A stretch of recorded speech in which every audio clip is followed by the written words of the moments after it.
दुनिया जो है वो एनर्जी से चलती है बेटा। ठीक है।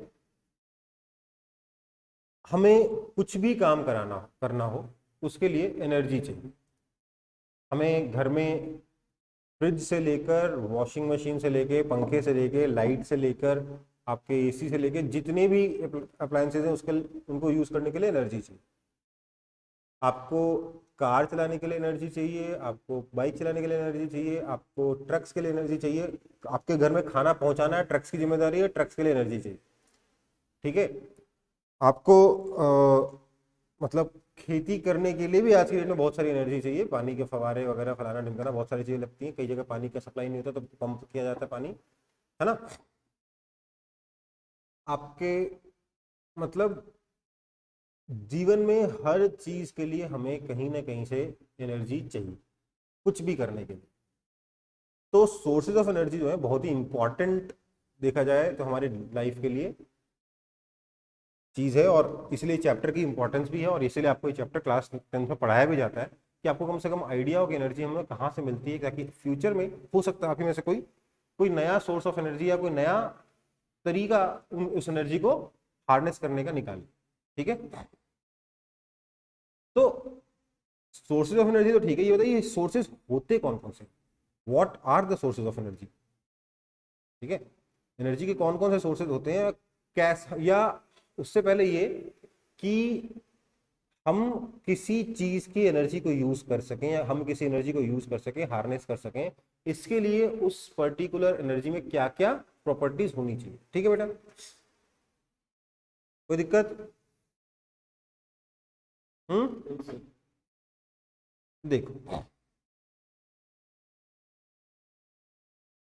सबसे पहले तो जो भी एनर्जी सोर्स हम यूज कर रहे हैं that should be easily available.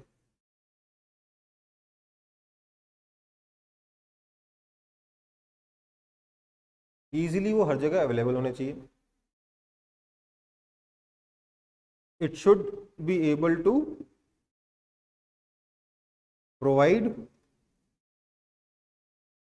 sufficient amount of energy।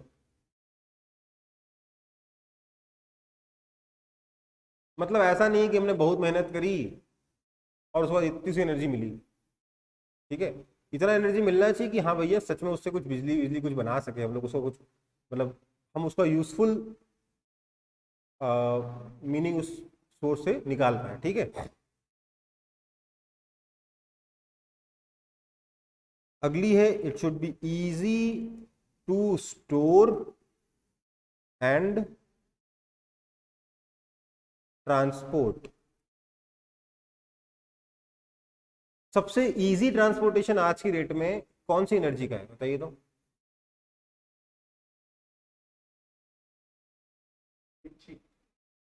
क्या? इलेक्ट्रिसिटी, और इसीलिए इलेक्ट्रिसिटी का सबसे ज्यादा यूज होता है ना।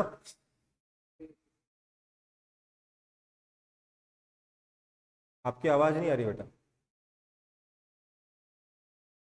वापस बोलिए। Telling that AC is widely used, alternating current. हम इलेक्ट्रिसिटी के बारे में बात कर रहे हैं, वो एसी डीसी सब अभी पढ़ा ही नहीं, मैं कैसे बताऊं। ठीक है। अगला, इट मस्ट बी इकोनॉमिकल। भैया इकोनॉमी तो हर जगह प्ले करती है ना, जो सस्ता होगा लोग उसी को खरीदेंगे, उसी को यूज करेंगे, है ना। हाँ है ना। Yes, sir. इसलिए तो कई जगह पे अभी भी, इसलिए तो कई जगह कई लोग अभी भी कोयला यूज करते हैं, क्योंकि वो बोलते हैं उनका कोयला जलाना सस्ता पड़ता है in comparison to anything else. लेकिन सब लोग तो सस्ता चीजें यूज नहीं करेंगे ना, तो जैसे कि अंबानी वो कोई ना सस्ता चीजें यूज। तो अकेले उसके लिए थोड़ा ना बनाएगा।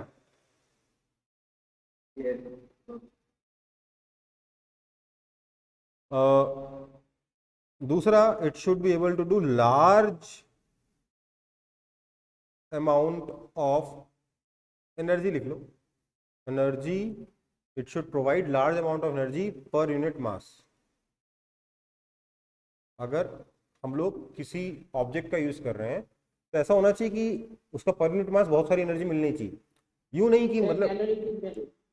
यूं नहीं कि मान लो आप हम लोग आज के डेट में पेट्रोल डीजल का यूज करते हैं ना।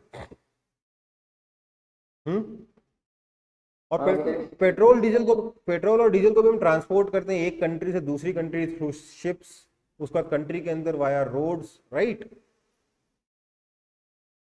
नाउ इमेजिन ए सिचुएशन कि जिस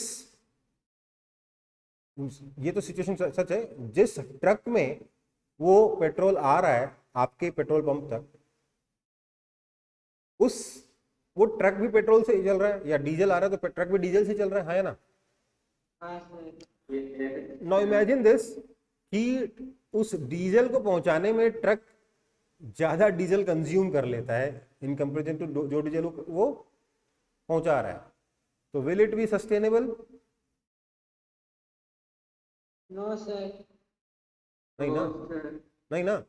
तो इसलिए इसलिए जो भी चीज आप प्रोवाइड कर रहे हो, जिस भी चीज को आप एनर्जी के लिए यूज कर रहे हो, that must provide large amount of energy per unit mass and volume, पर यूनिट मास भी एंड वॉल्यूम भी। समझ में आई बात? अगला बहुत ही जरूरी चीज, it should be safe to handle.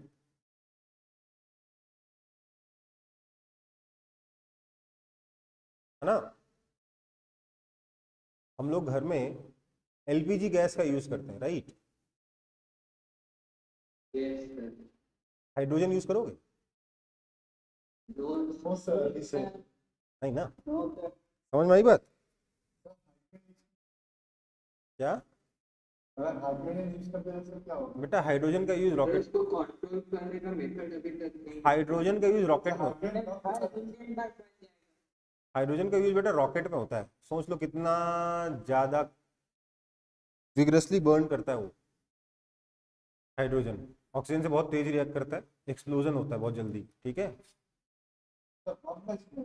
बम में रॉकेट, बम में हाइड्रोजन, तो ये भी पॉसिबल नहीं कि हाइड्रोजन का इस्तेमाल बम में किया जाए, तो वो छोड़ो। आगे बढ़ते हैं।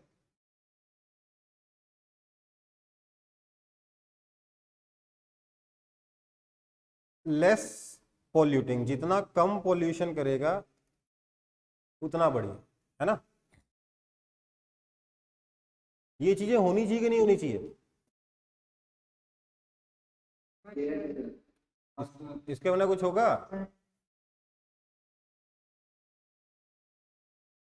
इसके बिना कुछ होगा? इसके बिना आप किसी एनर्जी का सोर्स यूज करोगे? नहीं ना। सो फटाफट कॉपी कर लो।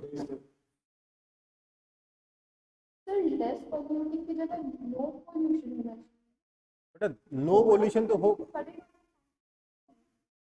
देखो बात समझो, पेट्रोल से पोल्यूशन तो होता ही है, यूज करते हैं कि नहीं करते? यस।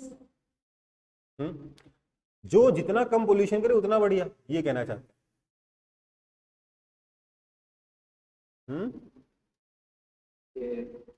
सिर्फ कोई भी सब्सटेंस अगर मतलब उसका कॉम्पोजिशन होगा तो कुछ ना कुछ डेसिकेट तो होगा ही, लेकिन मिनिमम अमाउंट में कुछ तो होगा। कुछ ना कुछ तो इफेक्ट आएगा ही नहीं, कोई भी चीज यूज करोगे कुछ ना कुछ इफेक्ट तो आएगा ही, राइट। कुछ ना कुछ तो चीजें चेंज करोगे आप दुनिया में, राइट।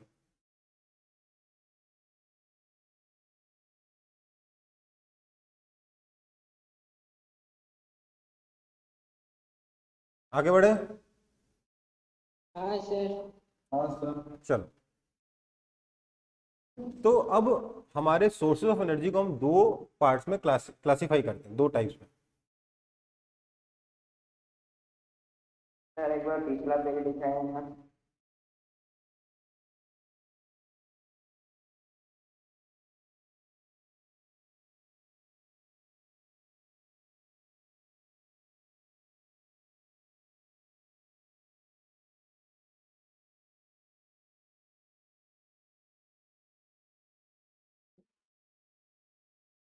हो गया। हो गया। तो अगला आपका क्लासिफिकेशन। सबसे पहला तो है, दो चीजों में क्लासिफाई किया था, क्या क्या? एक तो है नॉन रिन्यूएबल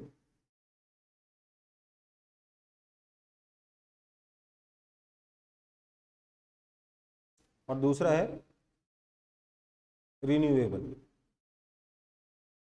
ध्यान दीजिएगा, वर्ड में ज्यादा कंफ्यूजन वाली बात नहीं है। रीन्यू, दोबारा से नया, है ना। इसका मतलब क्या है, दोबारा से नया नहीं होगा, जो खत्म हो जाए वो नॉन रिन्यूएबल, और जो खत्म ही नहीं है वो नया ही है ना। हाँ सर। जो खत्म ही ना हो वो नया ही है। तो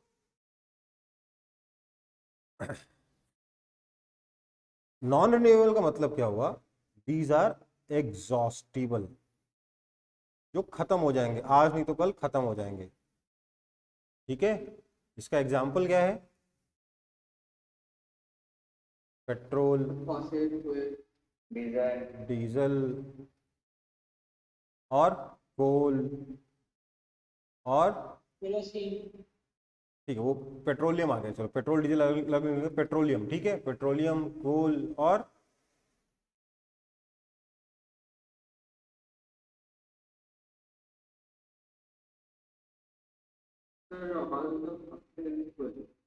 मतलब नेचुरल गैस, ठीक है, इवन न्यूक्लियर फ्यूल्स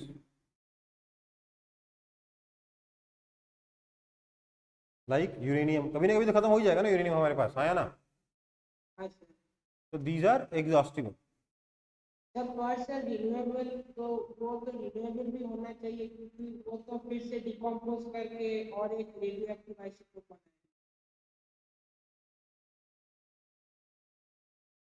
देखो, वो जो रेडियो, ध्यान दीजिए, सबसे पहले तो रेडियो एक्टिविटी मैंने पढ़ाई नहीं अभी तक, और रेडियो एक्टिव होने से वो सोर्स ऑफ एनर्जी नहीं हो जाता। ठीक है, मतलब क्यों, क्योंकि रेडियो एक्टिविटी से सफिशिएंट एनर्जी नहीं मिलती। ओके बेटा।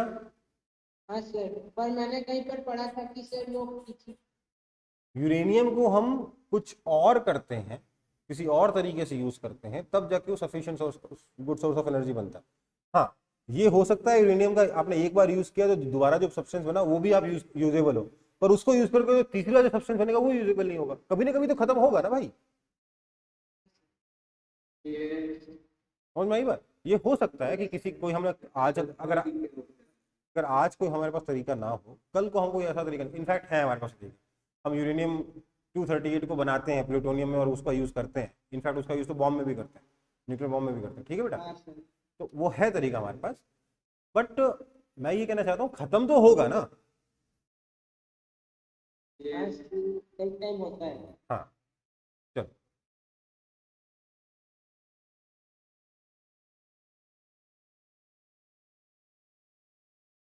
अच्छा, रिन्यूएबल में क्या होगा, इनएग्जॉस्टिबल,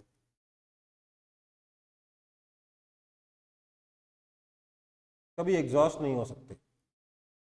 इसका कोई एग्जांपल बताएगा मेरे को। Solar energy. चलो, सोलर एनर्जी water, और और tidal energy, tidal energy, और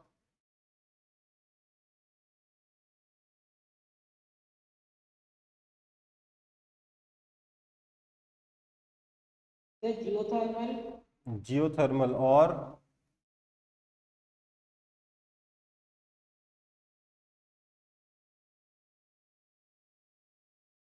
है ना, बायोमास मतलब समझ रहे हो, वो गोबर गैस वगैरह जो होता है। ठीक है, कोई दिक्कत है। No sir. no sir, देखो, नॉन रिन्यूएबल के साथ क्या होगा, देखिए आपका जो पेट्रोलियम है ना और कोल, कोल जो है, ये एक दिन में नहीं बने, ये बहुत पुराने जमाने में जो आपके डायनासोर्स वगैरह थे, वो जब जमीन के अंदर दब गए, बहुत ज़्यादा हाई प्रेशर में रहे, टेम्परेचर वगैरह में रहे, तो they converted into liquid form some. ठीक है, समझ में आई बात। वो लिक्विड फॉर्म क्या है, पेट्रोलियम है। ओके बेटा, और जो पुराने जमाने के ट्रीज वगैरह जो दब गए जमीन के नीचे, वो जब बहुत ज़्यादा हाई प्रेशर में रहे एक्सेट्रा, हाई प्रेशर टेम्परेचर में रहे, तो वो किस में कन्वर्ट हो गए? कोल में कन्वर्ट हो गए। समझ में आई बात? हाँ सर। कोल देखकर फील आती कि नहीं आती कि हाँ सर ये तो लकड़ी का है? कुछ कुछ फीलिंग आती लकड़ी जैसी? हाँ सर, मैंने पेड़ का पार्ट भी देखा है।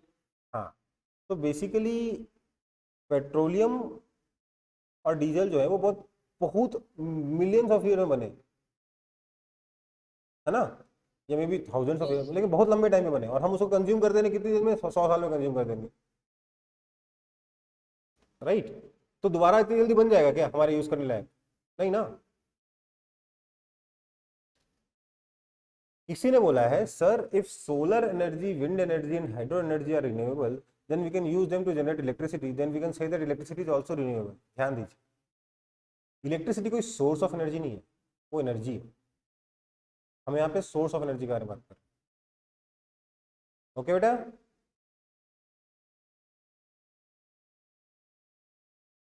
अच्छा,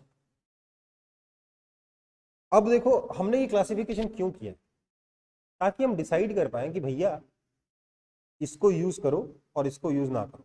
क्यों? ये खत्म हो जाएंगे, बाद में क्या करो, है ना? ये समझ में आई बात? वो खत्म हो गए तो रिन्यूएबल। और मान लो कोई ऐसा काम हो जो इनसे हो ही नहीं सकता, सिर्फ इससे हो सकता है, तो जैसे कहते हैं कि न्यूक्लियर बॉम्ब। हाँ, तो अपन क्या करेंगे, इनको हम लोग ज़्यादा यूज़ करेंगे, इनको थोड़ा बचा के रखेंगे कि भैया ये स्पेशल है, इसको बचा के रखो। समझ में आई बात? हाँ सर।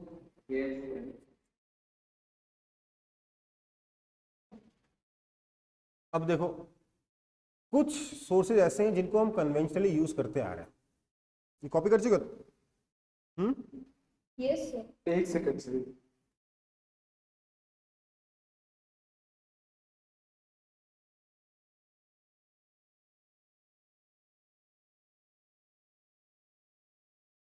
ये सब एग्जांपल लिखते सर। हम्म।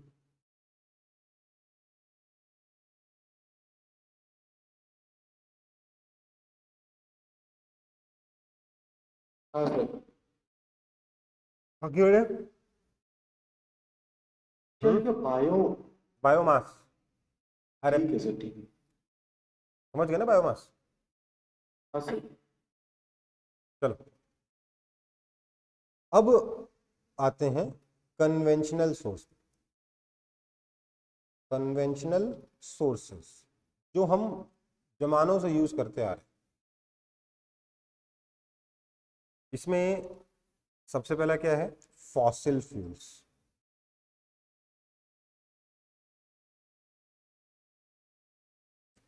अब ये फॉसिल फ्यूल्स कैसे बने, मैंने बता दिया ना आप लोगों को।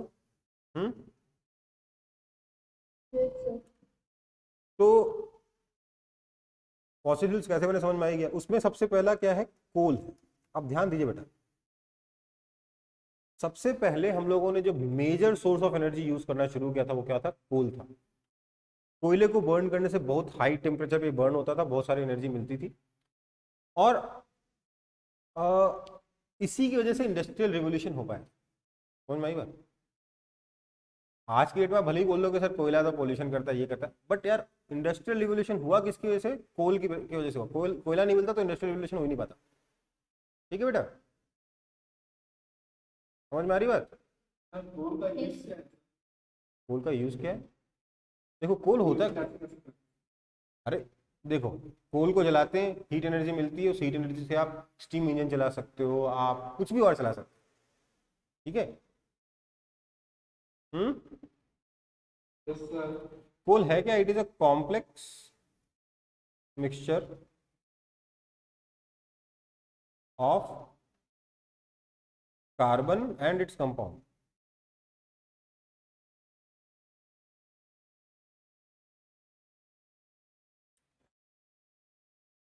इसमें हाइड्रोजन भी होता है, ऑक्सीजन भी होता है, नाइट्रोजन भी होता है, सल्फर भी होता है, सब कुछ मिलता है। ठीक है, समझ में आई बात? कहाँ मिलता है? कोल माइंस में मिलता है, even today it provides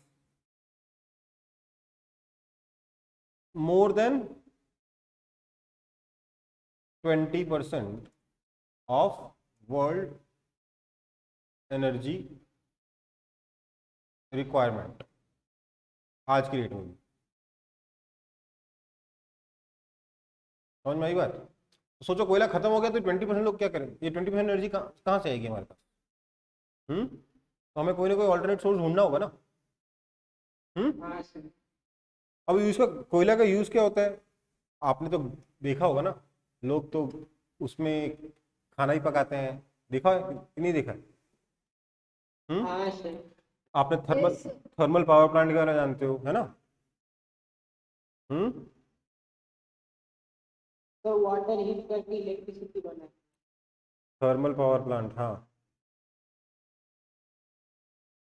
steam engine चलाते हैं बेसिकली इससे, ठीक है?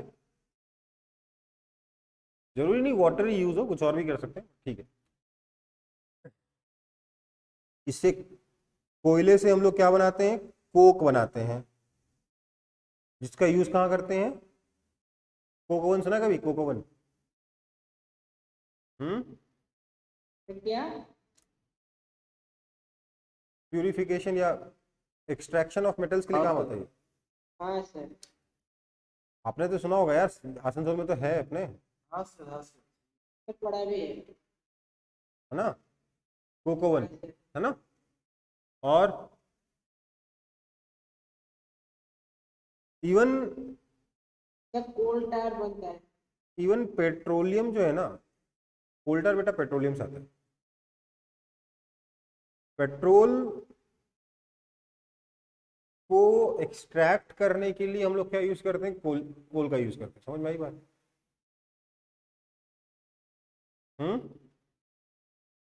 मैन्युफैक्चरिंग नहीं बोलना चाहिए, एक्सट्रैक्शन बोलना चाहिए। समझ में आई बात?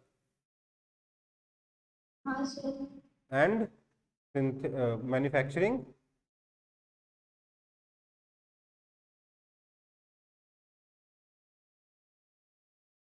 सिंथेटिक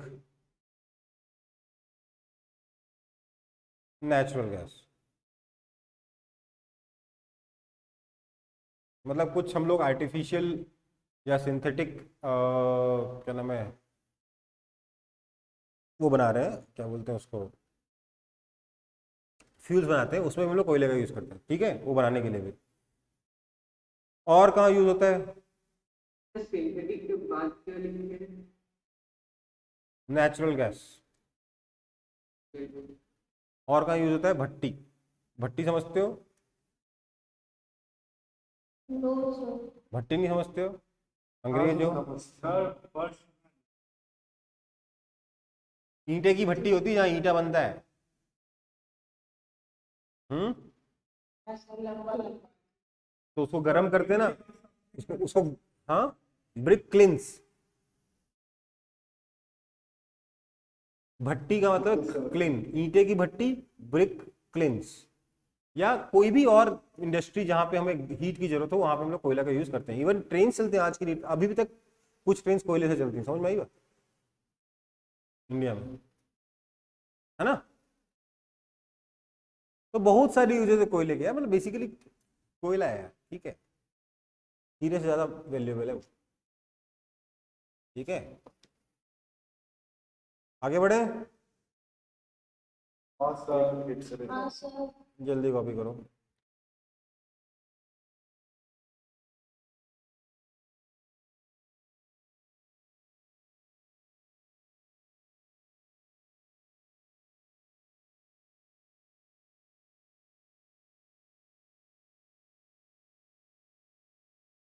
हाँ सर। देखो भैया, पेट्रोलियम क्या होता है? अगला क्या? पेट्रोलियम। सेकंड क्या है? पहला कोयला हो गया, अगला है पेट्रोलियम। फॉसिल फ्यूल में पहला कोयला, दूसरा पेट्रोलियम। अब देखो पेट्रोलियम में बहुत कुछ है, पेट्रोल है, डीजल है, केरोसिन है, फलाना है, ढिमकाना है। इनफैक्ट आपको पता है पुराने जमाने में जब हम पेट्रोलियम एक्सट्रैक्ट करते थे ना, तो हम लोग पेट्रोल को फेंक दिया करते थे। पता है क्यों? पता है क्यों? उसका कोई यूज नहीं पता था इसलिए। उसका यूज पता नहीं था और उससे आग लग जाती थी। तो हमारे लिए न्यूसेंस था कि ये पेट्रोल क्यों निकला है यार, बाकी जो अंदर सामान है ना वो बड़े काम का है। ठीक है, समझ में आई बात। हाँ सर। पेट्रोलियम होता क्या है basically, this is basically Petra plus oleum. Petra मतलब रॉक और ओलियम मतलब ऑयल। पत्थर में से तेल निकला ना, तो क्या बोला, पेट्रोलियम का। क्या होगा, ये ब्लैकिश ग्रेइश कुछ होगा मिक्सचर, बहुत ही कॉम्प्लेक्स सा मिक्सचर है आपके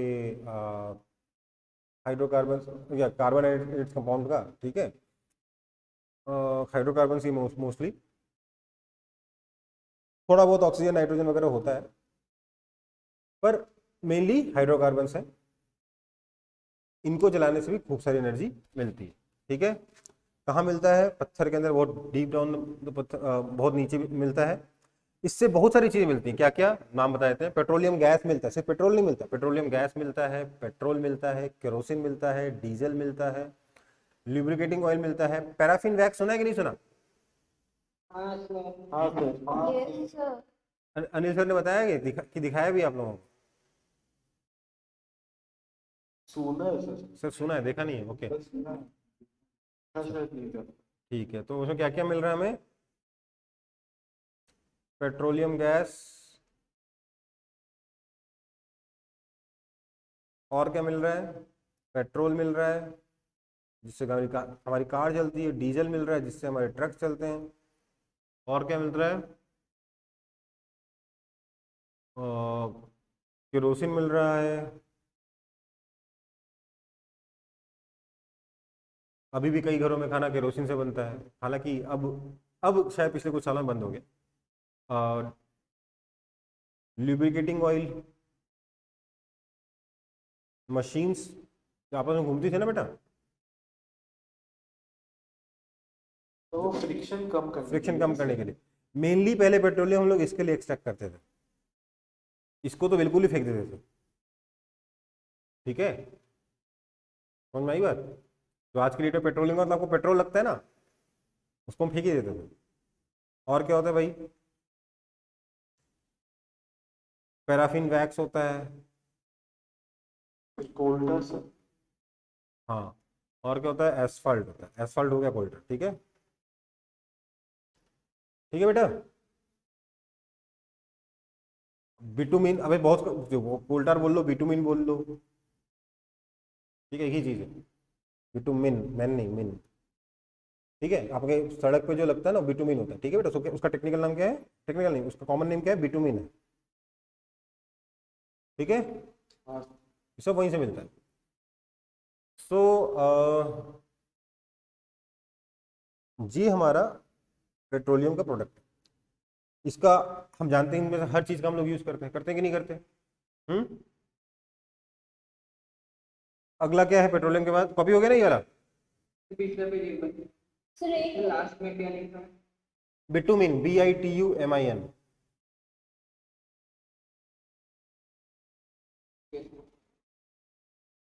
चलो अगला है LPG gas, liquid petroleum gas. क्या नाम है इसका, लिक्विड। घर में है कि नहीं है? हाँ सर। हाँ सर। है ना, yes, sir.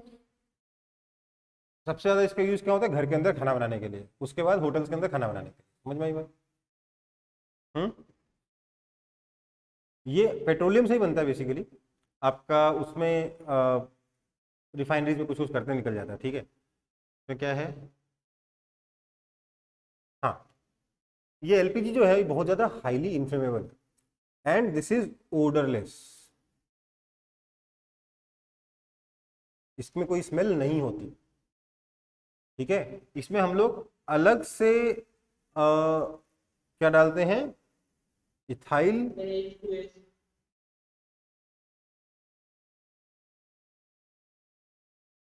मरकैप्टन, ये हम लोग ऐड करते हैं, H2S नहीं ऐड करते भाई, बहुत ज़्यादा बदबू आ जाएगी।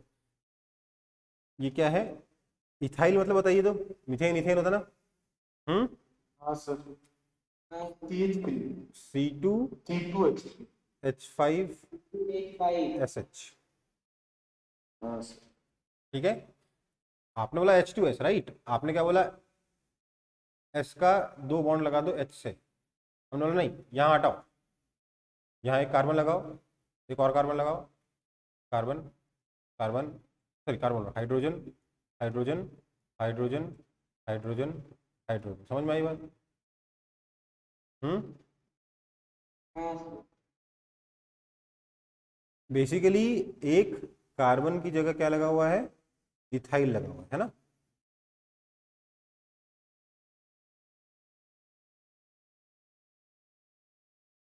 समझ में आई बात?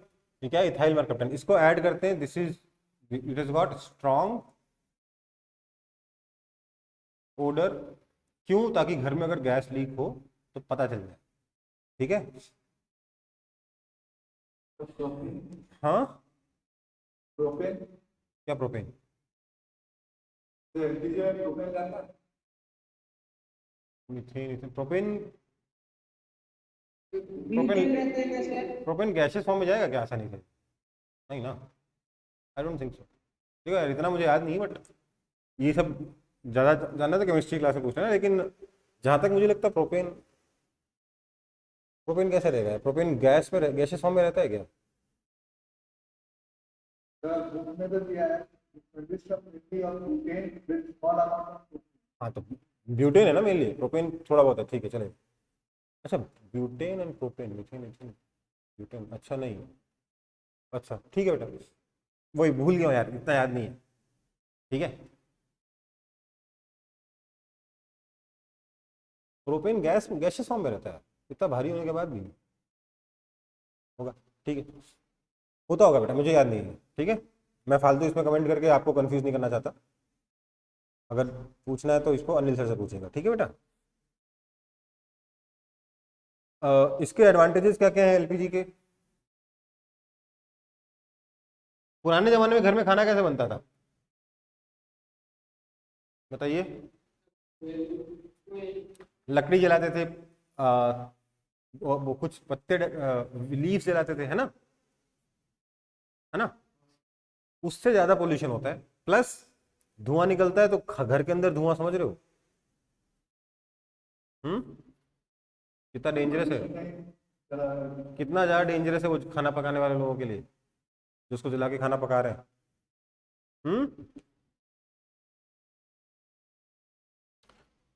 यहां पर क्या है, एलपीजी जो है ये ऑलमोस्ट पूरा का पूरा जल जाता है। ठीक है, तो कोई स्मोक नहीं निकलता, स्मोकलेस फ्लेम होता है। ठीक है ना, घर में स्मोक स्मोक निकलता है क्या एलपीजी से? नहीं निकलता ना, ये स्मोकलेस फ्लेम निकलता है।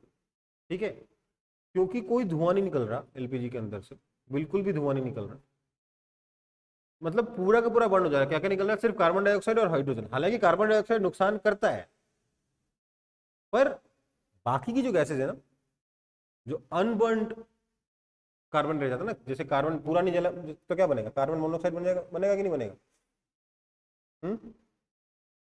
बनेगा, इनकॉम्प्लीट कॉम्बिनेशन। वो ज्यादा खतरनाक है। उसमें अगर सल्फर हुआ, सल्फर बर्न करेगा तो SO2 बनेगा, वो ज्यादा खतरनाक है हमारे एनवायरनमेंट के लिए। ठीक है बेटा, तो हम लोग जब एलपीजी बना रहे हैं, यूज कर रहे हैं, तो वो बाकी की जो ऑप्शंस थे उससे पहले उनके मुकाबले बेटर ऑप्शन। ठीक है, तो एलपीजी पहले, दूसरी बात, एक सिलेंडर पूरा महीना चल जाता है लोगों का, 2-2 महीना चल जाता है कुछ लोगों के घर में, है ना। मैं तो ऐसे लोगों को भी जानता हूँ जो पूरे साल में 2 या 3 सिलेंडर में निकाल लेते हैं, है ना बेटा, सही से यूज करो तो निकल जाता है। तो मतलब क्या है, बहुत कम वॉल्यूम में बहुत सारी एनर्जी है। लकड़ी अगर यूज करो तो रोज लकड़ी लेके आओ, क्योंकि जितनी लकड़ी पूरे साल की लगेगी या पूरे महीने की लगेगी अपने घर में रख नहीं पाओगे, इतनी जगह नहीं होती, है ना बेटा। हाँ सर। कोयला भी, कोयला तो खैर ठीक है। अ, इसको आसानी से स्टोर कर सकते हैं, इजीली ट्रांसपोर्ट कर लेते हैं, देखते ही हो। है ना। आप समझ लो, पॉल्यूशन नहीं होगा। हाँ, मतलब स्टोर करना, हैंडल करना थोड़ा आसान है, ठीक है, उतना मुश्किल नहीं है।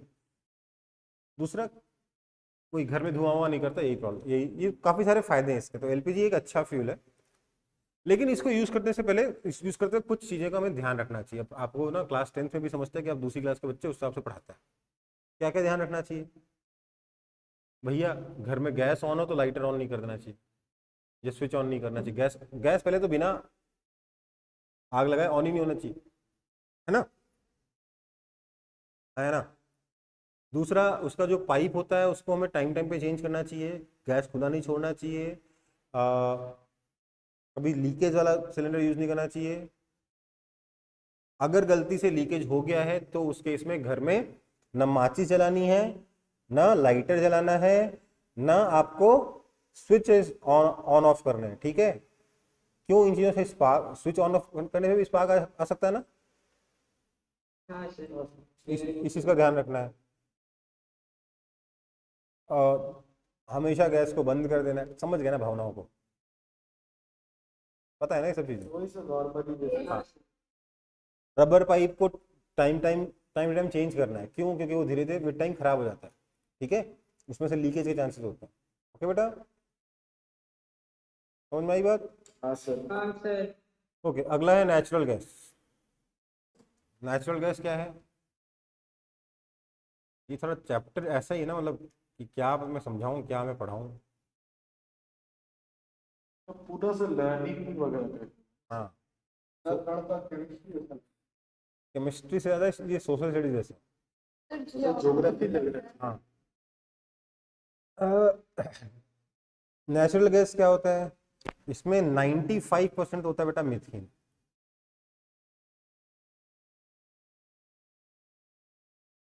ये बहुत ज्यादा हाईली इन्फ्लेमेबल होता है। और आपने सुना होगा नाम सीएनजी, सुना है कि नहीं सुना। सर ऑटो में। इसका मतलब क्या होता है, कंप्रेस्ड, उसके आगे क्या था, नेचुरल गैस ही था ना। ध्यान दीजिए, पिछला वाला क्या था, लिक्विड पेट्रोलियम गैस, क्योंकि वो जब उसको सिलेंडर के अंदर भर देते तो लिक्विड फॉर्म में चला जाता है, मतलब प्रेशर, जब उसका हाई प्रेशर अप्लाई करते हैं तो लिक्विड फॉर्म में रहता है, ठीक है बेटा। लेकिन ये इसको आप प्रेशर डाल के भी लिक्विड में नहीं रख सकते, ये बस कंप्रेस करके रख सकते हो, गैसी स्टेट में रहता है, इसलिए इसका नाम क्या है, कंप्रेस्ड नेचुरल गैस। ओके बेटा, हाँ सर। अच्छा ठीक है। कंप्रेस्ड नेचुरल गैस में मीथेन होता है, तो वहां पर ब्यूटेन प्रोपेन समझ में आता है, मेक सेंस है ना बेटा।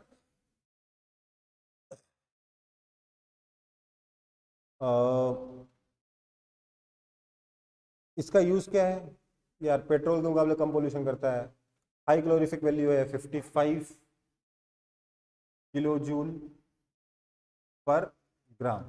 एलपीजी का कितना था, ये क्या है, सीएनजी का, एलपीजी का कितना था 50 किलो जूल पर ग्राम। इसलिए तो कई लोग गैस के सिलेंडर से गाड़ी चला लेते, चलाते कि नहीं चलाते। हाँ सर, ऑटो रिक्शा। कई लोग कार चलाते हैं भाई, कार में कई लोगों ने पहले फिटिंग करा लेते, फिर वो सरकार गवर्नमेंट सब्सिडी देती थी एलपीजी पे, उसका यूज गाड़ी चलाने में करते थे, है ना।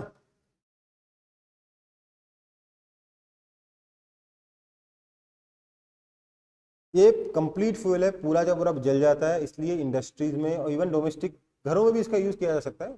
थोड़ा नहीं करते हम लोग, अवॉइड करते हैं क्योंकि डेंजरस बहुत होता है। अगर मतलब आप कभी ऑटो वगैरह वालों से बात करो तो वो आपको हमेशा बताएंगे एक आधी स्टोरी, हालांकि उनकी स्टोरी सारी सुनी सुनाई होती, कोई सच कितनी सच है बताना मुश्किल है। बट अगर कुछ सही से उसका यूज नहीं हुआ, प्रॉपर प्रिकॉशन नहीं लिए गए और गलती से सीएनजी वाला जो सिलेंडर है वो फट जाए ना, तो बहुत अच्छा खासा डैमेज करता है, ठीक है। तो थोड़ा सा डेंजरस होता है, इसलिए घर में हम लोग सीएनजी की जगह एलपीजी यूज करना पसंद करेंगे। दूसरा क्या है, क्योंकि वो कंप्रेस्ड है, जैसे से ये गैस रिलीज होगी प्रेशर घटता जाएगा, क्या नाम है, सीएनजी में, हाँ या ना। हाँ सर। जबकि एलपीजी में क्या, वो लिक्विड फॉर्म में है, उसके ऊपर का प्रेशर लगातार कांस्टेंट बना रहता है, ठीक है बेटा। तो घर में लगातार कांस्टेंट प्रेशर से गैस आती रहती है, ध्यान दीजिएगा, जब तक गैस खत्म नहीं होती तब तक फुल प्रेशर से आते हैं, राइट। और एकदम से चावल पकते पकते बीच में गैस खत्म हो जाती है ना? होता है कि नहीं होता? मम्मी से पूछना कभी, मम्मी लोगों से पूछना, पता ही नहीं चलता उसके बारे में। अगर आपने उसको उठा के चेक नहीं किया कि वेट कितना बाकी है वगैरह वगैरह, तो वो कितनी तेजी से बर्न कर रहा है इसके उससे पता चलेगा ही नहीं। हाँ बेटा, ओके। ये अच्छा फ्यूल है, बहुत सारी एनर्जी देता है, कंप्लीट फ्यूल है। ये पाइपलाइंस के थ्रू डायरेक्टली घरों में सप्लाई किया जा सकता है, इसलिए घर में हम लोग सिलेंडर पे यूज कर सकते हैं इसका, ठीक है। इनफैक्ट कई जगहों पे होता है, कुछ कंट्रीज में होता भी है। इसमें कोई सल्फर डाइऑक्साइड वगैरह कोई पॉइजनस गैस नहीं बनती है, इसलिए घर में यूज कर पा रहे हैं, ठीक है ना, डोमेस्टिक यूजेस हो सकते हैं इसके। ओके बेटा, तो 4 तरीके के आपको क्या बताया हमने, फॉसिल फ्यूल बताया, क्या कौन कौन से बताइए? कोल, पेट्रोलियम, सीएनजी, एलपीजी, है ना? ओ सी के साइड में 55 क्या लिखा सर? 55 किलो जूल पर ग्राम, वो के है, एनर्जी पर ग्राम। हाँ। काफी हाई है ये, ठीक है बेटा। अब इसके कुछ डिसएडवांटेजेस भी हैं। क्या डिसएडवांटेजेस है सर? इसके नहीं, नेचुरल गैस के नहीं, ये पूरे के पूरे बेसिकली पेट्रोलियम के ही डिसएडवांटेजेस हैं, फॉसिल फ्यूल के डिसएडवांटेज है। डिसएडवांटेजेस ऑफ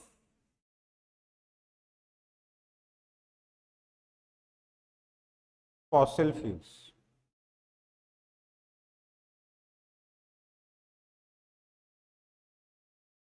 क्या है भैया इसके डिसएडवांटेजेस? तो sir They are limited. Smoke and pollution सबसे पहले, तो दूसरा एग्जॉस्टिबल, और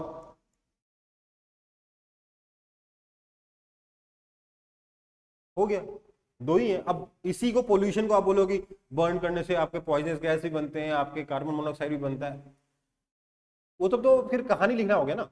असली में डिसएडवांटेज क्या है? स्मोक प्रोड्यूस करता है, पोल्यूशन प्रोड्यूस करता है, खत्म हो जाएगा, ठीक है ना?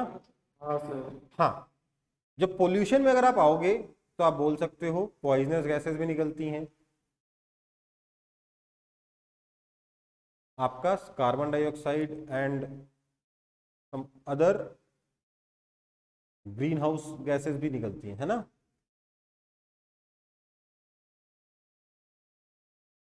ग्रीन हाउस इफेक्ट समझते हो कि नहीं समझते हो आप लोग? Yes, sir. क्या? हाँ sir. Green house effect gas जो कि और वो ले लेती है, ना ना, तो देखो जो हीट कर सकती है। देखो, शक नहीं करते, ध्यान दो। सोलर कुकर देखा कभी? अच्छा, सोलर कुकर, हाँ सर, टीवी है सर। सोलर कुकर, अच्छा सोलर कुकर तक क्यों जा रहे? कभी बंद गाड़ी में जो धूप में पड़ी हुई उसमें बैठे हो? कभी बैठे ही होगे, yes, sir. कैसा लगता है? तो सीट थोड़ा गर्म हो जाता है। सिर्फ सीट गर्म होता है? सिर्फ सीट गर्म होता है कि पूरा पूरा का पूरा गाड़ी गर्म होता है? आराम लगता है? कहाँ बैठे थे हैं वहां जाके? अंडमान, अंडमान बोल रहा हूँ, नॉर्थ पोल पे जाके बैठे थे क्या? कि वैसा धूप में सारी गाड़ी गर्म हो गई, अब बैठ जाते हैं गाड़ी के अंदर, ऐसा तो नहीं करना। दिक्कत होती है ना भाई गर्म गाड़ी में बैठने में, वो इतनी गर्म क्यों होती है? Yes, sir. अच्छा, वो इतनी गर्म क्यों होती है? कई लोग बोलते हैं सर मेटल का होता है, मेटल गर्म हो जाता है ना? हाँ सर। नहीं सर, अंदर का एयर है। मेटल गर्म हो जाता है, उससे अंदर का एयर गर्म हो जाता है, यही ना? हाँ सर, ऐसे कुछ। ध्यान दो, अगर आपको मैं ऐसी कार बना के दूं जिसमें छत मेटल की नहीं है बल्कि ग्लास की है, तो कैसा होगा? बेटर होगा कि खराब होगा? हाँ, और खराब हो गया। और खराब हो गया। क्यों? धूप डायरेक्ट आएगी इसलिए? नहीं, धूप डायरेक्ट नहीं भी आएगी ना, लेकिन अगर थोड़ी देर के लिए उसे छोड़ दोगे अंदर का टेम्परेचर ज़्यादा हो जाएगा। क्यों पता है? क्योंकि ग्लास के साथ ना एक बात है, खास बात है, क्या? ये जो ग्लास है सन जो कि हाई टेम्परेचर पे, यहां से इससे निकलने वाली रेस को अपने आर पार निकलने देते हैं, लेकिन अर्थ जो है या इवन कार जो है, कार जो कि लो टेम्परेचर पे, इससे जो रे निकलेगी ना उसको वापस रिफ्लेक्ट करते हैं। इसका मतलब क्या होगा? तो सनलाइट को ट्रैप कर ले। सनलाइट तो अंदर आई, मतलब बाहर से हीट अंदर तो आ गई, पर अंदर से हीट बाहर नहीं जा पाई। समझ में आई बात? उस अंदर से बाहर जाने वाली हीट को इसने ट्रैप कर लिया। ये ग्लास की प्रॉपर्टी होती है, ठीक है बेटा। इसलिए अंदर गर्मी बढ़ जाएगी। ओके, क्लियर है?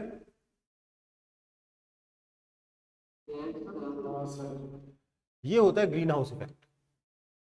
हमारे कुछ गैसेज हैं, कार्बन डाइऑक्साइड है, आपका मीथेन गैस है, ये सब जो गैसेज है ना, मीथेन हो गया, कार्बन डाइऑक्साइड हो गया, ये gases basically green house effect produce करती है। मतलब सन से अगर लाइट आ रही है, सन से हाई टेम्परेचर में जो लाइट है उसको तो इसने आने दिया, पर जो अर्थ से जब वही हीट बाहर निकलना चाह रही है तो उस हीट को वापस से रिफ्लेक्ट करके अंदर ही ट्रैप कर देता है।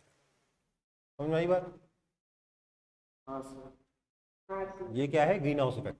इस ग्रीन हाउस इफेक्ट की वजह से ही अर्थ का टेम्परेचर 20 डिग्री 30 डिग्री इस रेंज में रहता है, जिसकी वजह से अर्थ पे लाइफ पॉसिबल है। ये ग्रीन हाउस इफेक्ट, अगर आप भगवान में विश्वास करते हो तो उन्होंने आपसे दुश्मनी निकालने के लिए नहीं बनाया कि आप तो सोशल फ्यूल बर्न करोगे तो आपको मैं जला के मारूंगा। ये नहीं है। ग्रीन हाउस इफेक्ट क्या है? आपको बनाने के लिए, मतलब आपकी लाइफ को पॉसिबल बनाने के लिए काम करता है। अदरवाइज हमारा अर्थ भी बहुत ठंडा होता और उस पर लाइफ पॉसिबल नहीं होती। ठीक है बेटा? हाँ सर।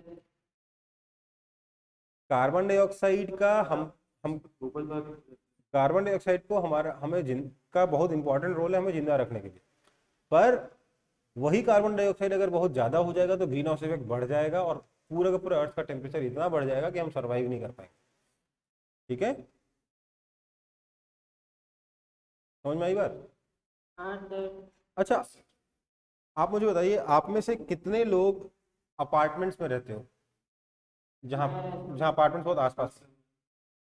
जो लोग नहीं भी रहते हो ना, वो एक काम करना, गर्मी के मौसम में रात को कभी अपार्टमेंट के आसपास की जो गली होती है ना, दो अपार्टमेंट के बीच की जो गलियां होती हैं, उसमें कभी चल के देखना। अपार्टमेंट मतलब जहाँ खूब खूब सारे अपार्टमेंट एक साथ हो, यू विल फील कि यार बाकी जगहों से वो गली बहुत ज्यादा गर्म है ना? हाँ सर, देखे हैं।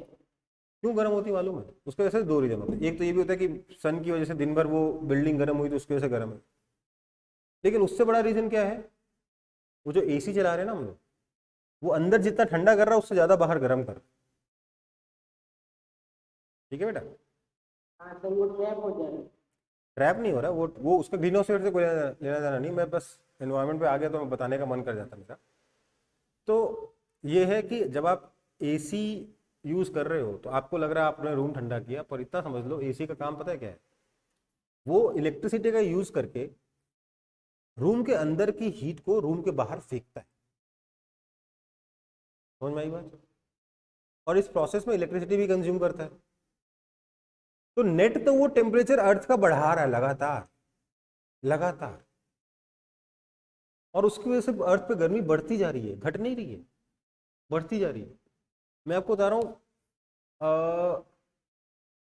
ज्यादा साल पहले की बात नहीं कर रहा हूँ, 15-20 साल पहले की बात कर रहा हूँ, 15 साल पहले की बात कर रहा हूँ। ठीक है, मैं राजस्थान में जोधपुर में रहता था, तो वहां पर गर्मी इतनी ज़्यादा नहीं पड़ती थी जितनी आज पड़ती है। उस जमाने में जैसे जोधपुर में था, तो जोधपुर में अगर आप कूलर चला लोगे ना, डेजर्ट कूलर, तो पूरा घर ठंडा हो जाता था। लेकिन फिर एसी आ गया, एसी सस्ता हो गया, लोगों ने फैशन में अपने घर में एसी लगाना शुरू किया। वहाँ एसी की जरूरत नहीं थी, ईमानदारी से बता रहा हूँ। वहाँ का जो क्लाइमेट है ना इतना बढ़िया है, वहाँ एसी की जरूरत ही नहीं है। यहाँ पर क्या, एसी चलाओ तो ह्यूमिडिटी हो जाती है, राइट? लेकिन वो डेजर्ट एरिया है, वहाँ ह्यूमिडिटी नहीं होती है, वहाँ बहुत कंफर्टेबल हो जाता है कूलर से। पर सब लोग एसी लगा लिए, क्यों? इच्छा हमारी, पानी कौन भरेगा कूलर में, ये कौन करेगा, वो कौन करेगा, समझ में आई बात। इफेक्ट क्या हुआ, आज की डेट में पूरे शहर का टेम्परेचर भयंकर तरीके से बढ़ चुका। 15 साल पहले रात को मैं हमेशा छत पे सोया करता था।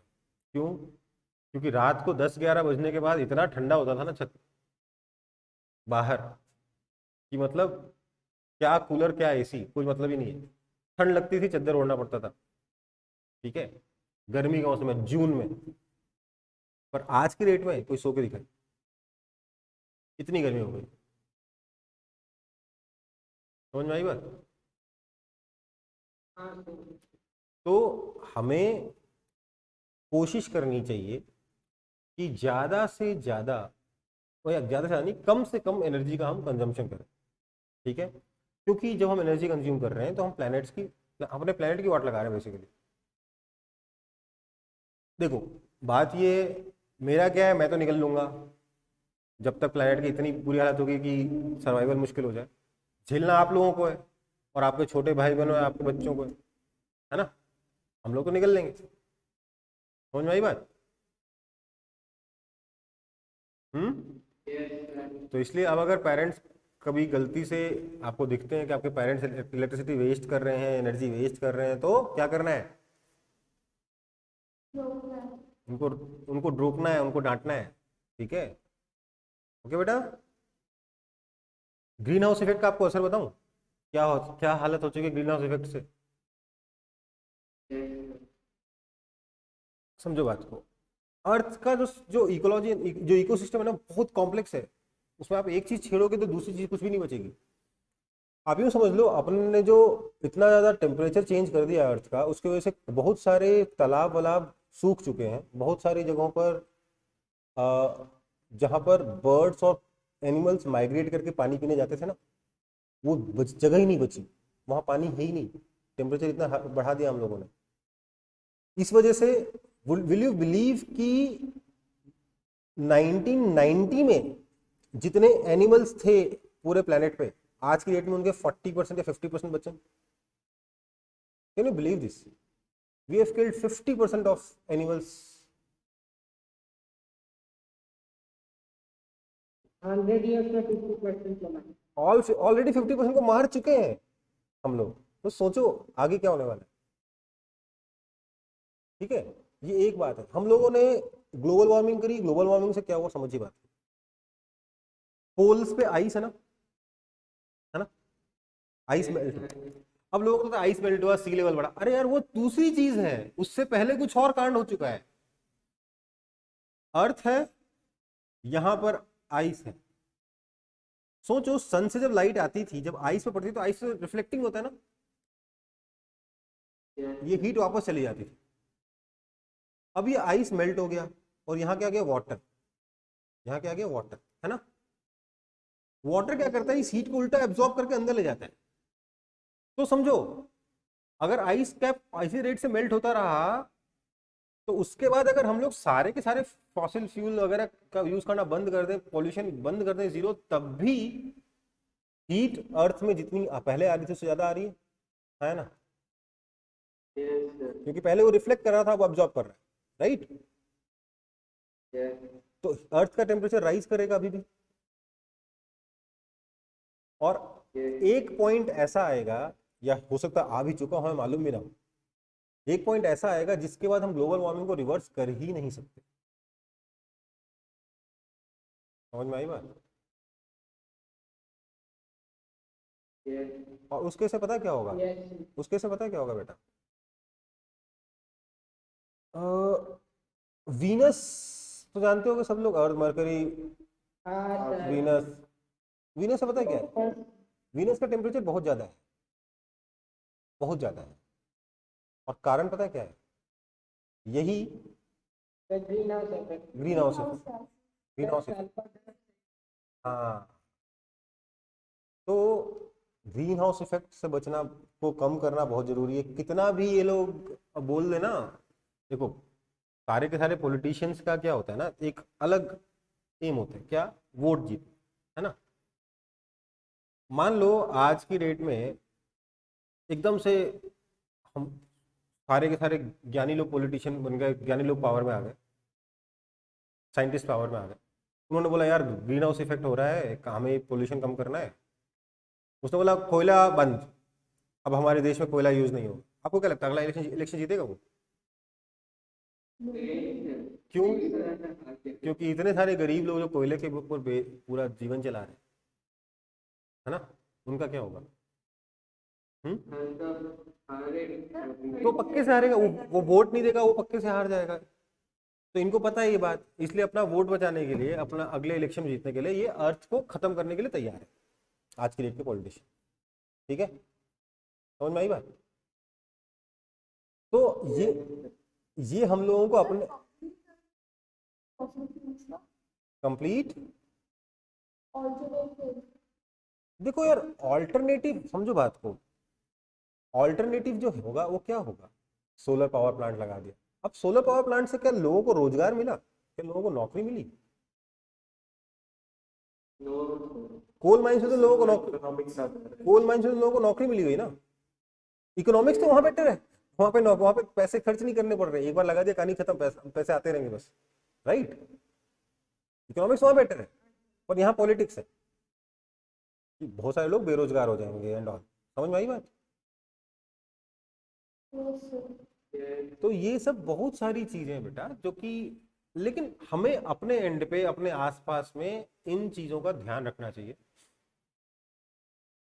एसी तब तक यूज मत करो जब तक कि उसके बिना रहा नहीं जा रहा है। एसी यूज आज की इतनी गर्मी हो जाती है, किसी दिन एसी चलाना पड़ता है, मैं भी चला लेता हूँ।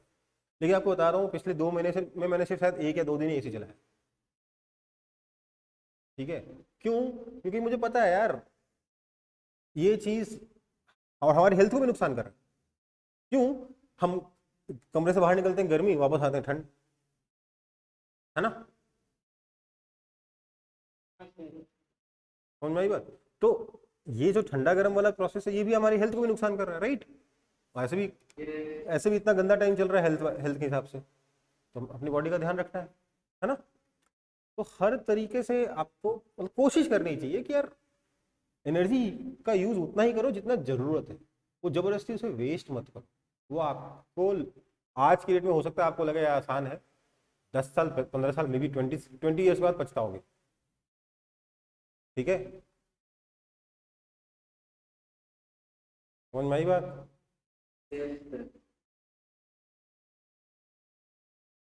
तो आगे बढ़े।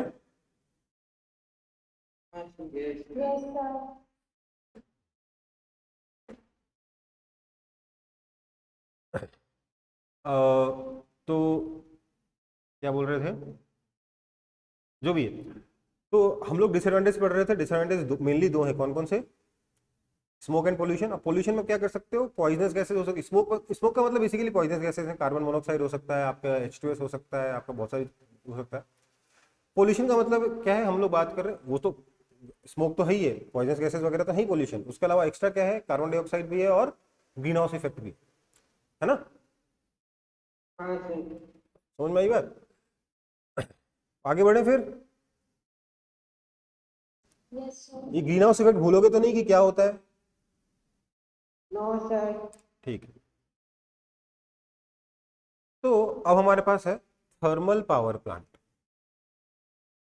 हम सोर्स ऑफ एनर्जी से थोड़ा अलग आ गए हैं। थर्मल पावर प्लांट कि हम लोग बेसिकली सोर्सेज ऑफ एनर्जी में नहीं है ये बात, हम सोर्स ऑफ एनर्जी ऑलरेडी पढ़ चुके हैं, कोयला इसका, बट उसका एक यूज है कोयले का, क्या है? Thermal power plant. ये क्या करता है? इसमें क्या करते हैं हम लोग? कोयला जला के हीट प्रोड्यूस करते हैं, उस हीट से स्टीम इंजन। कोल को हमने बर्न किया, बर्न करने से क्या मिला? हीट मिला, इससे हमने क्या चलाया? Steam engine. स्टीम इंजन से क्या मिला हमें? क्या मिला? इलेक्ट्रिसिटी मिली। इलेक्ट्रिसिटी कैसे प्रोड्यूस करते हैं वो पता नहीं अपन को, बट अभी के लिए समझ लो टरबाइन घुमाने से इलेक्ट्रिसिटी प्रोड्यूस होती है। ठीक है, टरबाइन घूमने से इलेक्ट्रिसिटी कैसे बनती है आपके पिछले चैप्टर में था जो छूट गया अभी, मैग्नेटिक इफेक्ट ऑफ करंट में। ठीक है बेटा, हाँ सर। वो अभी अपन ने पढ़ा नहीं। तो अभी हम लोग बस इतना समझ लो अभी के लिए कि टरबाइन घुमाओगे तो इलेक्ट्रिसिटी बन जाएगी, ठीक है। स्टीम इंजन से क्या बना? टरबाइन। टरबाइन से क्या मिला? इलेक्ट्रिसिटी, ठीक है बेटा। कोई दिक्कत? No sir. अगला है क्या? हाइड्रो इलेक्ट्रिक एनर्जी, ये सोर्स ऑफ एनर्जी या हाइड्रो इलेक्ट्रिक एनर्जी।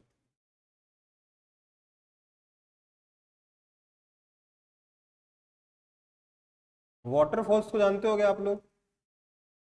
हाँ सर। Yes sir. सबसे बड़ा कौन सा है? Niagara waterfalls. पता है कितना बड़ा है वो? वो इतना बड़ा वाटरफॉल है कि सिर्फ उसी वाटरफॉल से यूएस का 50% एनर्जी रिक्वायरमेंट पूरा हो सकता है, सिर्फ एक वाटरफॉल से। वो इतना बड़ा वाटरफॉल, ठीक है, कुछ ज्यादा ही पड़ा। कुछ ज्यादा ही बड़ा है। तो बेसिकली वाटरफॉल से क्या करते हैं? मान लो ये क्लिफ है, यहां से पानी गिर रहा है, इस गिरते हुए पानी को हम लोग एक टरबाइन में डाल देंगे।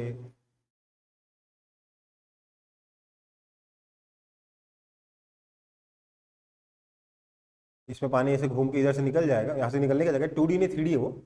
यहाँ से पानी ऐसे घूमेगा, घुमाएगा इस टरबाइन को, इस टरबाइन से कनेक्टेड होगा आपका जनरेटर, और जनरेटर घूमेगा तो इलेक्ट्रिसिटी जनरेट होगी। समझ में आई बात? है ना? ये तो कब है? अगर नेचुरल वाटरफॉल। ये क्या है? नेचुरल वाटरफॉल के साथ आप ऐसा कर सकते हो। हालांकि ये प्रोसेस नहीं होता, ये आपको सिर्फ समझाने के लिए बता दिया मैंने। ये प्रोसेस क्यों नहीं यूज करते? क्योंकि ये पानी के गिरने का रेट कम ज़्यादा हो सकता है ना, दिन में ज़्यादा रात में कम, ऐसा हो सकता है कि नहीं हो सकता? इसको कंट्रोल करना थोड़ा मुश्किल है ना बेटा? हाँ सर। हम इसके लिए दूसरे तरीके यूज करते हैं, क्योंकि हमें कंट्रोल्ड वे में कांस्टेंट रेट से एनर्जी चाहिए, राइट? हाँ ना? तो उसके लिए मैं आपको इसमें भी सेम काम करते हैं, मैं आर्टिफिशियल वाले बात करता हूँ। आर्टिफिशियल डैम,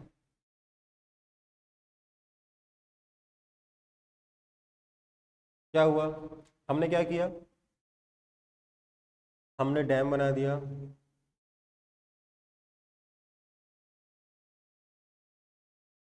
यहां पानी स्टोर हो गया, ठीक है। यहां पर हमने टरबाइन लगाया,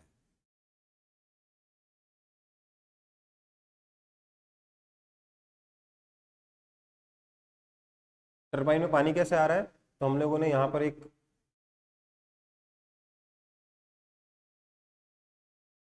पाइप से यहाँ पे पानी डाल दिया, ठीक है। ये इतने सारे प्रेशर से पानी इधर आएगा, टरबाइन को घुमाएगा, उससे हम लोग इलेक्ट्रिसिटी बनाएंगे। समझ में आई बात? हाँ या ना?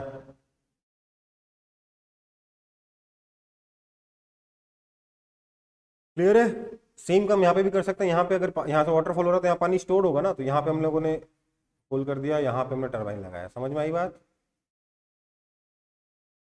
समझ में आया कि नहीं आया? हाँ सर। तो अब ये क्योंकि पाइप से आ रहा है, हमारी कंट्रोल रेट से आ रहा है, हमारे पानी के लेवल के हिसाब से हम कंट्रोल कर सकते हैं इसके फ्लो को, तो ये हमारे लिए कंट्रोल्ड सोर्स ऑफ एनर्जी हो गया, राइट? है ना बेटा? जो भी सोर्स ऑफ एनर्जी, उसमें एक और बहुत इंपॉर्टेंट चीज है, क्या? We should be able to control it. नहीं तो पता चला कंट्रोल नहीं कर पाए, बहुत ज्यादा हो गया। मान लीजिए न्यूक्लियर पावर प्लांट जो है, उसमें हम न्यूक्लियर रिएक्शन को कंट्रोल नहीं कर पाए तो क्या होगा? वो न्यूक्लियर बॉम्ब बन जाएगा, पूरे का पूरा शहर उड़ जाएगा, है ना? तो ये अपना हाइडल पावर स्टेशन, ठीक है बेटा? कोई दिक्कत है? No sir. बाकी अपनी बुक से डायग्राम वगैरह देख लेना, क्या क्या लिखना है वो सब देख लेना, ठीक है। अब इसके फायदे क्या क्या हैं हाइड्रो इलेक्ट्रिक एनर्जी के, बताइए तो क्या क्या फायदे हैं, बताइए। पॉल्यूशन नहीं है। पोल्यूशन नहीं है, और और सर रिन्यूएबल सोर्स है। रिन्यूएबल है, और ठीक इसके कंट्रोल कर सकते हैं। ठीक है, वो तो अपनी जगह पे कंट्रोल तो सबको कर सकते इको फ्रेंडली है, मतलब पोल्यूशन कम। हैं। पोल्यूशन कम भी बोलोगे, इको फ्रेंडली बोलोगे, किसको बेवकूफ़ बनाना। पोल्यूशन कम है। हम्म। और क्या है, रिन्यूएबल है। हम्म। सस्ता है। क्यों सस्ता है? एक बार डैम बना दिया, अब चिल मारो, पानी आएगा, बिजली बनेगी, चिल मारो, राइट। मेंटेनेंस करना होगा, बस मेंटेनेंस करना होगा, है ना। ये नहीं ना कि बार बार कोयला खरीद के लाओ, उसको जलाओ, फिर बनेगी बिजली, ये तो नहीं ना। नहीं सर, हम्म। साफ सफाई पूरा कर। साफ सफाई रखनी है, मेंटेनेंस करना है, ये देखना है कि भैया कुछ तार वार जल ना जाए, कुछ मोटर खराब ना हो जाए, वो सब तो हर जगह करना होगा। यहाँ एक प्रोसेस तो पूरा खत्म हो गया ना, कि कोयला लेके आओ, उसे जलाओ, चिमनी खराब, वहां पे उसमें तो एक्स्ट्रा हो गया ना। समझ में आई बात? तो ये सस्ता है।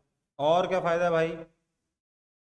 देखो, डैम्स को अगर हम सही तरीके से स्ट्रेटेजिकली बनाए तो फ्लड्स वगैरह कंट्रोल करने के लिए उसका यूज कर सकते हैं। कर सकते हैं कि नहीं कर सकते? हाँ सर। हाँ सर। इरिगेशन में यूज कर सकते हैं, है ना। हाँ सर। तो वहां पे फायदा हुआ कि नहीं हुआ? ठीक है, तो फायदे समझ में आ गए। 4 फायदे बताए, क्या क्या? सस्ता, सबसे पहले सस्ता बोला जाता है, ठीक है। रिन्यूएबल, पोल्यूशन, ठीक है। 3 तो बेसिक हो गए। चौथा क्या है? क्योंकि हमने डैम बना के किया तो डैम का पॉजिटिव यूज बता दो, क्या? फ्लड कंट्रोल करना, इरिगेशन वगैरह, है ना। समझ में आई बात? हाँ सर। अब डिसएडवांटेजेस क्या है? देखो यार, डैम हर जगह नहीं बना सकते, ठीक है। ये डिसएडवांटेज नहीं, मतलब ये बेसिकली लिमिटेशन एक तरीके का, है ना। डैम हर जगह बना सकते हो क्या? बनाने में पैसा लगता है। पैसा, इनिशियल कॉस्ट बहुत ज़्यादा है। इनिशियल वैसे सस्ता है, बट इनिशियल इन्वेस्टमेंट अच्छा खासा है। तो इससे क्या प्रॉब्लम होती है मालूम है? इससे एक पॉलिटिकल प्रॉब्लम आती है। घर वस्तु दे देते हैं। इससे ये प्रॉब्लम आती है कि आज की गवर्नमेंट क्यों इन्वेस्ट करे जब फायदा अगली गवर्नमेंट को होगा, है ना। हाँ सर, वो भी एक खर्चा है। ठीक है, खैर वो तो खैर पॉलिटिकल रीजन हो गए, बट फायदे क्या क्या है, नुकसान क्या क्या है? एक तो ये कि हर जगह बना नहीं सकते, सिर्फ हिली एरियाज में बना सकते हो, ठीक है। दूसरा, जब आप बनाओगे तो पानी अगर स्टोर होगा तो चारों तरफ फैलेगा ना। तो बहुत सारी एग्रीकल्चरल लैंड या बहुत ही अच्छी, मतलब बहुत सारे एग्रीकल्चरल लैंड सबमर्ज हो सकती है, उसके अंदर की नहीं हो सकती, हाँ या ना। हाँ सर। हो सकता है उस जिस एरिया में पानी भर गया, उस एरिया में कोई ऐसा प्लांट है जो यूनिक प्रॉपर्टी रखता है, उस प्लांट से आप कोरोना वायरस का मेडिसिन बना सकते हो, और वो प्लांट डूब गया, मर गया। हो सकता है कि नहीं हो सकता? बोलो। हाँ सर। तो ऐसे बोलने से तो कुछ भी सीख सकते। ये बहुत इंपॉर्टेंट पॉइंट है, इसको कहते हैं बायोडाइवर्सिटी को डैमेज करता है। समझ में आई बात? है ना। हाँ sir. Large ecosystems are destroyed. क्यों? बहुत सारे वेजिटेशन सबमर्ज हो गए,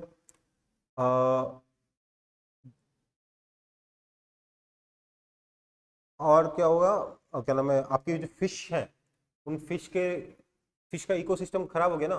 पीछे से पानी आ रहा था, आपने उस पानी को रोक दिया, वो फिश आगे नहीं जा पा रही है, वगैरह वगैरह, हाँ या ना।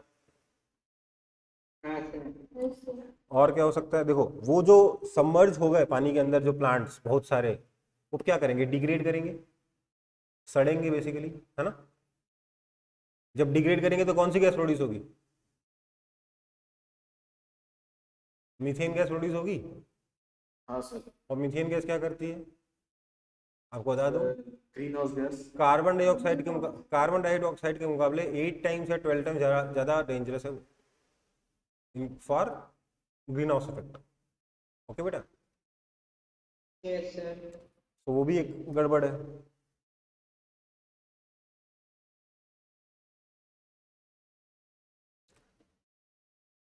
देखो आप जैसे ही आपने डैम बनाया, पानी आपने रोक लिया, पानी आपने बाद में छोड़ दिया, बट पानी जब एक जगह रुक गया तो सोचो उसके अंदर जो न्यूट्रिएंट्स थे वो तो वहीं रुक गए ना। Yes, sir.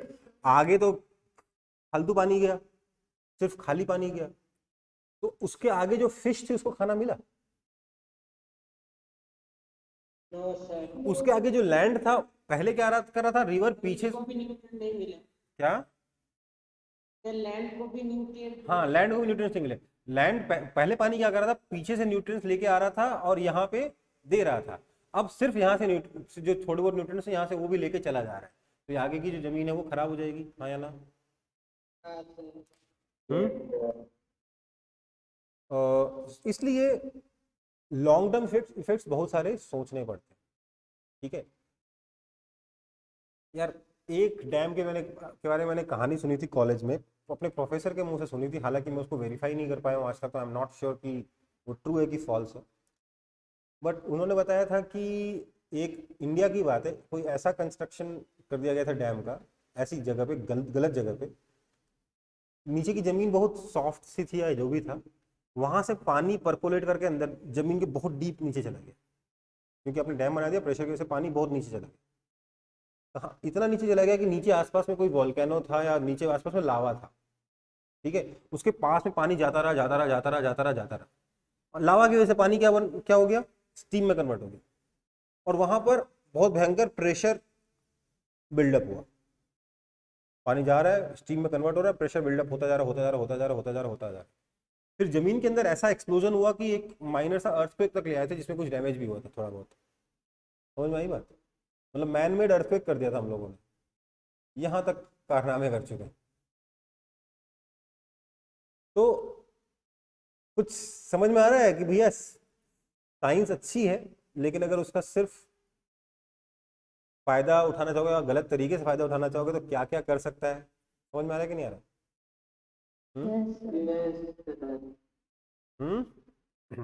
तो इसलिए डैम के कंस्ट्रक्शन, डैम के लिए आपने बोल दिया सर बहुत अच्छा है, क्यों? हाइडल, बचपन से बोलते हैं ना, बचपन से हमेशा क्या बोलते हैं, हाइडल एनर्जी बहुत अच्छी है, बोलते कि नहीं बोलते? क्योंकि पोल्यूशन होता है। अब इसके डिसएडवांटेज सुनकर कैसा लग रहा है? बहुत अच्छा लगता है। अजीब सा। अजीब लग रहा है ना? और कुछ कुछ तो ऐसे डिसएडवांटेजेस हैं कि क्या बताएं। ठीक है, अरे यार बायोडाइवर्सिटी पता है क्या होती है बेटा, बहुत इंपॉर्टेंट चीज है। आप समझिए, आपकी कोई भी दवाई बनती है तो कहीं ना कहीं से तो उसका कोई सोर्स होगा ना। Yes, sir. वो सोर्स क्या होगा? कोई एनिमल होगा, कोई प्लांट होगा, यही सब होंगे ना। Yes, sir. आप मान लीजिए कि कोई ऐसा प्लांट जो बहुत रेयर है, हमने उस पर आज तक रिसर्च नहीं करी, रिसर्च करने में हो सका हमें 50 साल बाद हमें रिसर्च करके कुछ नया दवाई मिलता, कुछ भयंकर डिजीज का दवाई मिल जाता। वो प्लांट हमारे इस डैम के अंदर दब गया, मर गया, अब क्या करेंगे? समझ रहे हो ना बात को? तो ये सब चीजें हो सकती है। इनफैक्ट एक बार की बात है, अटल बिहारी वाजपेयी का नाम तो सुना होगा आपने। Yes, sir. उन्होंने एक बहुत अच्छा प्लान बोला था, सुनने बड़ा अच्छा लगा था। उन्होंने बोला था यार इंडिया में एक जगह सूखा पड़ता है, दूसरी जगह बाढ़ आ जाती है, अगले साल इस तरफ बाढ़ आ जाती है, उस तरफ सूखा पड़ जाता है ना, प्रॉब्लम होती है ना, बहुत लोगों के घर उजड़ जाते हैं, मर जाते हैं लोग, है ना। तो उनका एक प्लान था कि हम इंडिया के रिवर्स को आपस में कनेक्ट कर देंगे, जिससे कि जो रिवर सूख रही है उसमें पानी दूसरे रिवर से आ जाए, जहां पे जिस रिवर में बाढ़ आ रही है वहां से। अच्छा प्लान है कि खराब प्लान है? सर अच्छा प्लान है। ग्रैंड प्लान है लेकिन बहुत। वो कनेक्शन देखना पड़ेगा। हाँ, क्या हुआ इसमें, प्रॉब्लम क्या है? प्लान सुनने में बड़ा अच्छा है, पर जब आप कनेक्शन करने जाओगे तो बायोडाइवर्सिटी की ऐसी तैसी हो जाएगी, राइट? Yes, sir. क्या होगा आपके किसी कंस्ट्रक्शन से, और इतने बड़े लेवल पे कंस्ट्रक्शन से एनवायरनमेंट पर क्या इंपैक्ट पड़ेगा, we can not calculate, we don't know. हो सकता सर है आइडिया किसने दिया था? वाजपेयी जी का प्लान था, उसके पहले पता नहीं मेरे को क्या आइडिया बेसिक किसका था, बार बार बोलते रहते थे वाजपेयी जी, जो भी है। अटल बिहारी वाजपेयी, समझ में आई बात? हाँ मतलब शायद इंडिया के बेस्ट प्राइम मिनिस्टर्स में से एक है वो, जो भी है। हाँ तो उनके टाइम पे जो ये उन्होंने ये प्लान किया था, सुनने में बड़ा अच्छा लगा था, पर उसके बहुत सारे प्रॉब्लम्स है। आपको एक बात बताता हूँ मैं, ये स्टोरी हमको प्रोफेसर ने सुनाई थी, और सर ये ट्रू स्टोरी है, वेरीफाइड स्टोरी, कानपुर की। कानपुर में पढ़ा था तो कानपुर की स्टोरी है। देखो, ये आपका कानपुर सिटी है, ठीक है, समझ में आई बात? यहां से आपका रिवर जा रहा है, कौन सा रिवर? वहां पे गंगा रिवर। कानपुर यहाँ सिटी यहाँ पे बसी है और यहाँ पे बसी है, थोड़ी बहुत यहाँ बसी, ठीक है। एक तरफ ज़्यादा है, एक तरफ कम है, ठीक है। मान लेते हैं कि रिवर जो है वो कुछ ऐसे आ रहे हैं, ठीक है। अब लोगों को यहाँ से यहाँ जाना है, यस सर। लोगों को यहाँ से यहाँ जाना है, तो क्या हुआ कि जब लोगों को यहाँ से जाना था तो ब्रिज बनाना हुआ। जिस इंजीनियर को ब्रिज दिया गया उसने बहुत अच्छा दिमाग लगाया, सिविल इंजीनियरिंग का। देखो एक चीज़ बताता हूँ कि जो ब्रिज बनाने की जो कॉस्ट होती है ना बेटा, वो कॉस्ट उसके लेंथ के क्यूब के प्रोपोर्शनल होती है। किसके प्रोपोर्शनल होती है? क्यूब की। मतलब लेंथ डबल करोगे तो कॉस्ट 8 टाइम्स भाग जाएगी, ठीक है। Yes sir. तो उसने दिमाग लगाया। क्या दिमाग लगाया? तो बोला एक काम करता हूँ, यहाँ पे रिवर की विड्थ को कम कर देता हूँ। तो उसने यहाँ पर कुछ सीमेंट बालू भरवा दिया,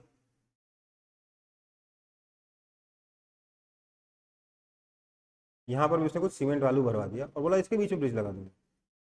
अब ये आसान पड़ेगा, है ना, हाँ सर। सस्ता पड़ेगा। उसने ये किया, लेकिन जैसे ही उसने ये किया, ये कंस्ट्रक्शन हो रहा है, इसने ये भर दिया। अब रिवर इधर से आ रही तो यहाँ रास्ता पतला हो गया ना, इधर से आने में रिवर को तकलीफ हुई। तो क्या हुआ, रिवर जो है यहाँ से मुड़ गई कि अब इधर से रास्ता नहीं, यहाँ से चले जाऊंगी।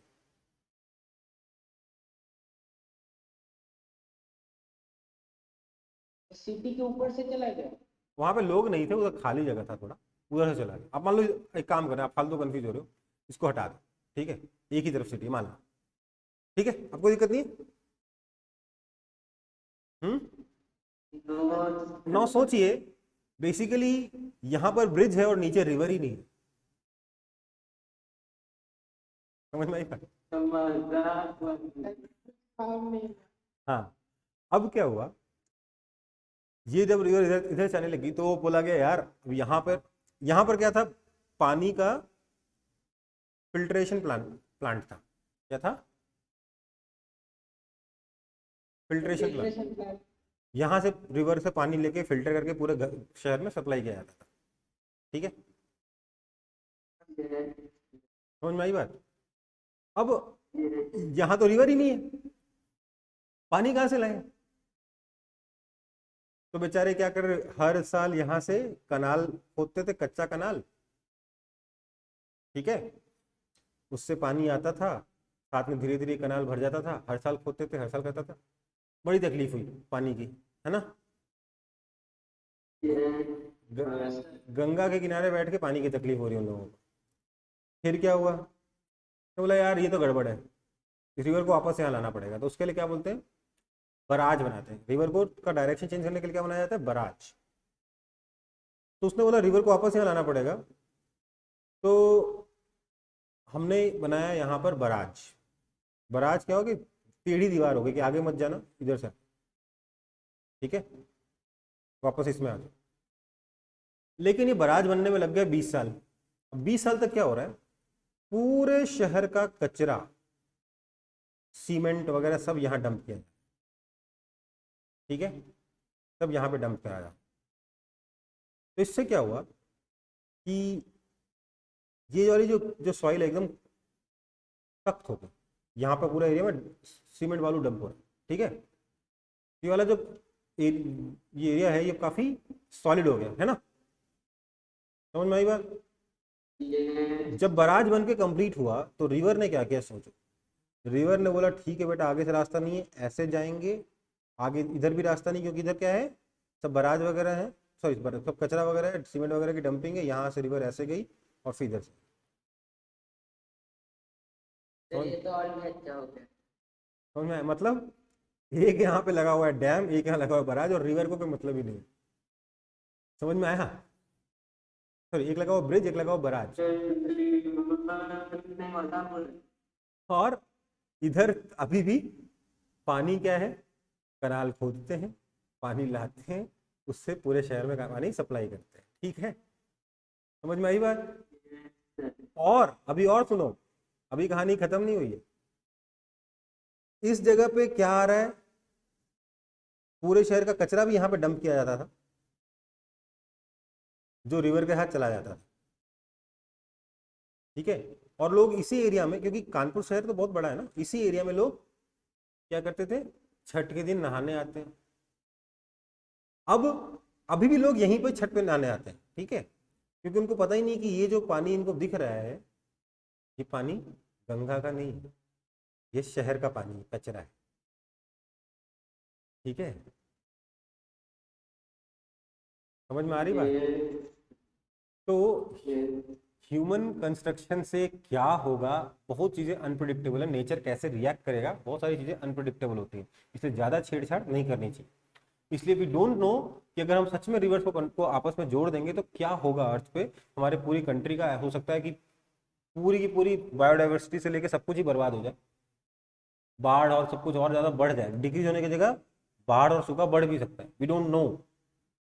तो ये प्लान एग्जीक्यूट अभी तक नहीं किया गया है। ठीक है, ओके बेटा?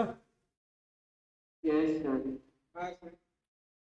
ओके, तो नेक्स्ट क्लास में हम लोग क्या पढ़ेंगे, हम लोग बायोमास पढ़ेंगे। ठीक है बेटा, ओके सर। बायोमास के बारे में पढ़ेंगे, और उसकी अगली क्लास में हम लोग, नेक्स्ट क्लास में हम लोग most probably biomass, wind energy और न्यूक्लियर एनर्जी के बारे में पढ़ना है।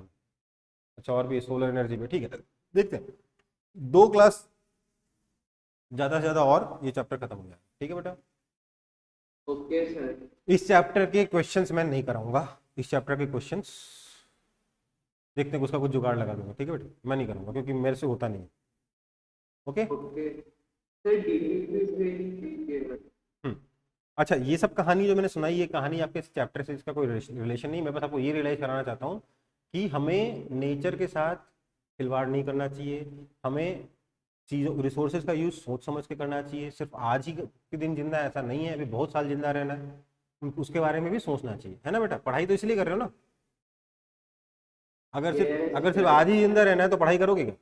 क्या करोगे पढ़ाई करके? हैं? समझ में आई बात? यस। चलो, tata bye bye, thank you sir. मिलते हैं अगली क्लास में। Thank you so much. Okay बेटा। Thank you.